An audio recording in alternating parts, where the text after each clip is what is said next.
Bonjour à tous.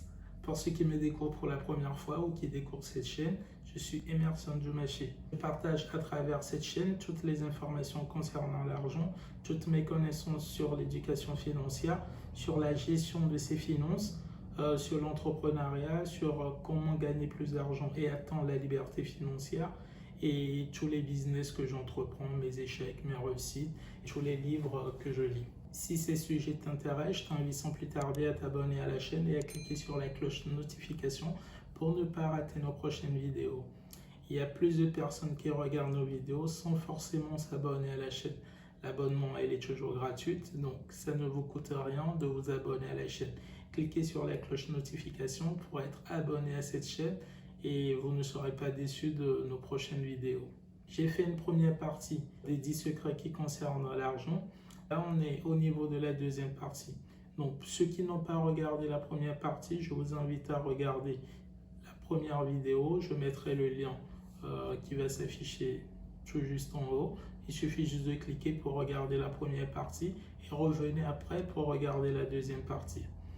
Pour ceux qui avaient déjà regardé la première partie, continuons et maintenant passons à la 6e règle.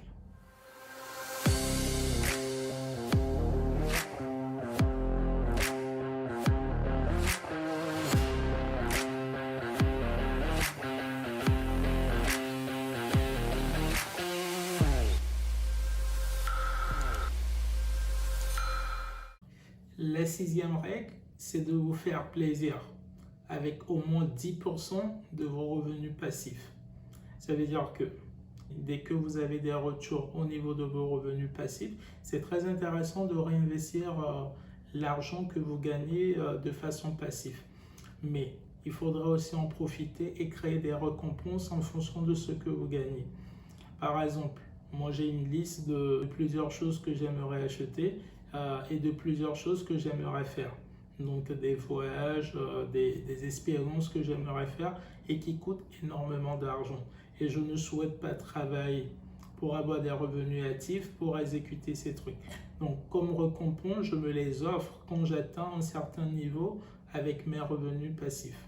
Ça veut dire que si aujourd'hui je gagne 1000 euros de revenus passifs, je peux me permettre de faire certaines activités ou d'utiliser 100 euros dans mes revenus passifs pour me faire plaisir et pour avoir une récompense des efforts que j'ai fournis.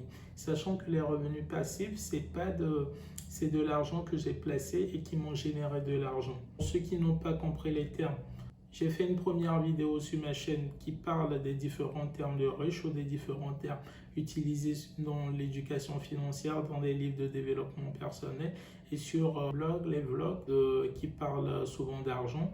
Et si vous n'avez pas vu cette vidéo, je vous invite à la regarder. Je mettrai aussi le lien qui va s'afficher en haut. Il suffit juste de cliquer et vous regarderez cette vidéo après.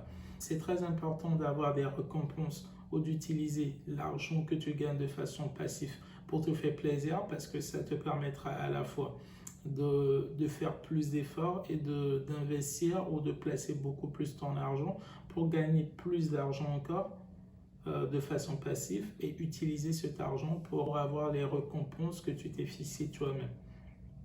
Donc, tu pourrais t'offrir une montre de luxe, tu pourrais t'offrir, je sais pas, une journée avec une voiture de luxe, tu pourrais voyager, aller aux Maldives, aller là où tu veux, avec des revenus passifs et ça c'est très intéressant et c'est très bien parce que c'est pas de l'argent forcément que tu as gagné en travaillant, c'est de l'argent que tu as gagné de façon passive.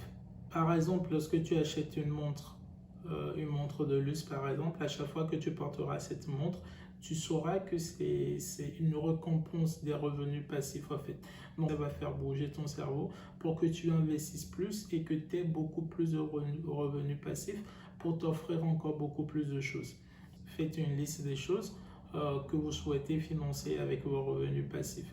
Des trucs qui seront sous forme de récompense et que vous pourrez regarder ou des souvenirs que vous allez créer sous forme de récompense par rapport aux efforts fournis ou par rapport aux investissements que vous avez faits. Passons maintenant à la 7e règle. La 7e règle, c'est de fréquenter les endroits où se trouvent les riches ou des endroits où se trouvent les gens qui ont déjà atteint le niveau que vous souhaitez atteindre en fait.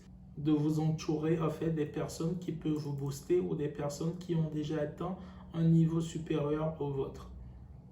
On dit souvent que vous êtes la moyenne des 5 personnes qui vous entourent. Aurez-vous des gens qui gagnent mieux leur vie que vous et ils vous aideront ou vous boosteront à atteindre le même niveau de vie qu'ils ont actuellement. Et vous pourrez aussi vous inspirer d'eux pour voir tout ce qu'ils font pour avoir ce niveau de vie que vous souhaitez avoir. Si vous êtes la personne qui gagne le plus dans votre cercle d'amis, ou si vous êtes la personne qui a le meilleur niveau de vie parmi vos amis, changez de cercle d'amis ou commencez à fréquenter d'autres amis ou d'autres cercles d'amis. Ça vous changera d'idée et ça vous permettra d'aller encore plus de l'avant. Un de mes amis qui travaille sur un projet a eu l'occasion de rencontrer M. Diak Attali. À la fin de leur rencontre, M. Attali lui a dit: si un jour tu veux faire partie des décideurs, change ta façon de penser et ta manière d'agir. Si un jour tu passes devant un café et que on vend le café à 8 € ou à 10 €, ce qui est 1000 fois plus cher que la normale, sache que c'est l'endroit où tu dois prendre ton café. Sache que c'est le moment que tu ne dois pas rater et que tu dois aller prendre ton café là-bas. Si tu te dis que tu préfères prendre un café à 1 € et envoyer 9 € à ta famille en Afrique, sache juste que tu feras partie des gens qui vont subir les décisions que prennent les gens qui prennent des cafés à 10 €. Et il faudra l'accepter en fait. Si tu veux faire partie des décideurs, tu sais maintenant là où prendre tes cafés ou les endroits que tu dois fréquenter maintenant. Donc ça a été un conseil très important qu'on lui a donné et que je partage avec vous. Ça résume un peu la 7e règle. Passons maintenant à la 8e règle. La 8e règle, c'est ne pas détester l'argent. Acceptez l'argent et dites que l'argent n'est pas mauvais. La majorité des gens pauvres, je précise, la majorité des gens pauvres détestent l'argent. La majorité te disent que l'argent n'est pas bon, les riches sont mauvais. Comment pouvez-vous gagner de l'argent si vous pensez que l'argent est mauvais? Ça veut dire que votre cerveau repousse automatiquement toute occasion qui vous permettra de gagner de l'argent parce que par défaut, tu penses que l'argent est mauvais. Donc, si l'argent est mauvais, tu ne pourras jamais aller vers l'argent en fait. Donc, si tu passes ta vie à insulter les riches ou à trouver que les riches sont mauvais, tu ne deviendras pas riche parce que intérieurement, tu détestes les riches et tu ne pourrais pas aller vers quelque chose que tu détestes en fait. Tu feras tout pour ne pas franchir cette zone. Vous ne pouvez pas détester l'argent et vouloir encore le posséder. C'est complètement différent. Si vous n'aimez pas l'argent, à chaque fois que vous aurez l'argent, trouvez un moyen de le gaspiller. Et c'est ce qui arrive à la majorité des gens qui détestent l'argent. Si par exemple, ils ont un peu d'argent, ils trouvent toujours un moyen de le dépenser. Il y a quelqu'un qui est malade, je dois acheter ci, je dois acheter ça, et ils le dépensent inutilement. La majorité des gens qui détestent l'argent n'arrivent pas à l'épargner ou n'arrivent pas à mettre une partie de leur côté pour le faire fructifier après. Parce qu'ils le détestent, ils ne peuvent pas le garder en fait. Donc arrêtez de détester l'argent si vous le faites. Si tu te positionnes de cette façon, tu ne deviendras riche et tu n'auras jamais d'argent. Parce que intérieurement, tu rejettes ce que tu veux être. Il y a plusieurs personnes qui justifient leur situation par la fameuse phrase en oubliant que l'argent ne fait pas le malheur non plus. Je peux vous dire que l'argent participe au bonheur. Lorsque vous avez l'argent, vous pouvez effectuer certaines choses qui peuvent vous rendre heureux. Avoir l'argent ne veut pas forcément dire qu'on est heureux, mais ça participe un peu à trouver du bonheur. L'argent n'est pas une fin en soi, mais il participe un peu à trouver un équilibre et à effectuer des actions qu'on souhaite faire, des expériences, des voyages ou ce qu'on aime faire. Passons maintenant à la 9e règle. La 9e règle, c'est de constituer un fonds d'urgence et d'être discipliné au niveau de vos finances. La majorité des gens ne sont pas disciplinés au niveau de leurs finances. Lorsqu'ils prennent la décision d'épargner au moins 20% ou 30% de leurs revenus, chaque mois, ils trouvent toujours une solution en disant « Ouais, en vrai, je voulais acheter telle basket, je voulais m'offrir telle chose. » et ils n'épargnent jamais cette somme. Ils trouvent toujours le moyen de dire qu'il y a telle urgence qui arrive et ne trouvent pas forcément le courage de garder cette somme ou de penser à le faire fructifier en fait. La majorité des gens, lorsqu'ils ne sont pas disciplinés, ne font pas des actions pour avoir un fonds d'urgence de côté ou ne mettent pas en place des stratégies ou des systèmes qui leur permettent d'épargner et de fructifier leur argent. Un fonds d'urgence sert principalement à vous mettre en sécurité dans un premier temps. Ça veut dire qu'en cas d'un problème, vous savez que vous avez de l'argent de côté que vous pouvez utiliser pour ces besoins. Et à résoudre aussi des problèmes super urgents ou des problèmes urgents. Lorsque vous perdez votre boulot, c'est un fonds sur lequel vous pouvez vous appuyer. Lorsqu'il y a une situation qui est vraiment urgente et qu'on a besoin de votre aide, vous pouvez prendre l'argent de cette partie.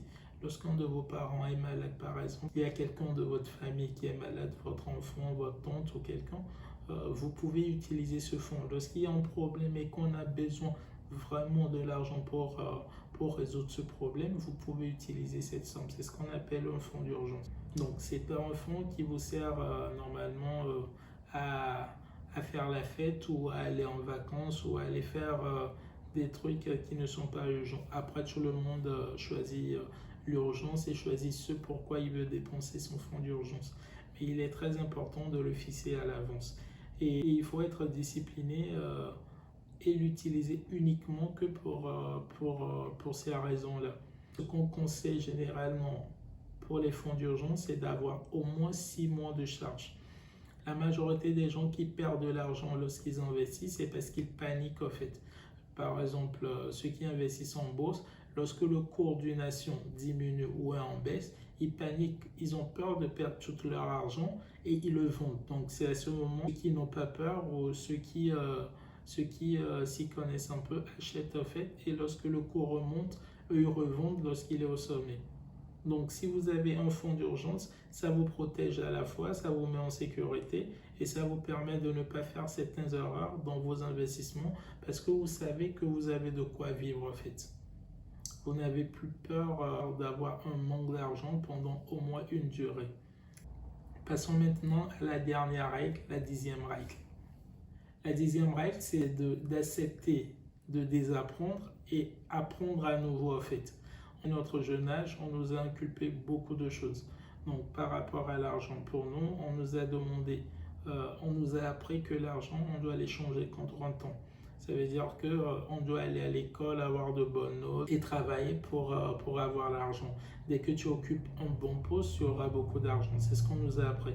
Mais il faudrait avoir la force de désapprendre et d'apprendre de nouveau. C'est-à-dire de ne plus croire en ces croyances-là, de ne plus croire en tout ce qu'on nous avait dit et de mettre tous ces trucs en doute en fait, ou de mettre tout ce qu'on nous avait dit en question. L'argent en fait, c'est pas forcément ceux qui vont à l'école ou ceux qui ont un bon poste ou ceux qui travaillent dur qui ont l'argent en fait. C'est ceux qui travaillent intelligemment et ceux qui ont de bonnes stratégies et ceux qui trouvent le moyen de fructifier une partie de leur argent qui en gagnent encore plus. Peu importe votre âge, il n'est pas trop tard pour apprendre ou à gérer votre argent et à le multiplier. On continue toujours pas à apprendre, mais le plus dur, c'est de désapprendre en fait. C'est d'accepter que ce qu'on avait appris ou ce qu'on connaissait n'était pas forcément la meilleure solution. Si vous voulez avoir plus de secrets concernant l'argent, je vous suggère de lire L'homme le plus riche de Babylone.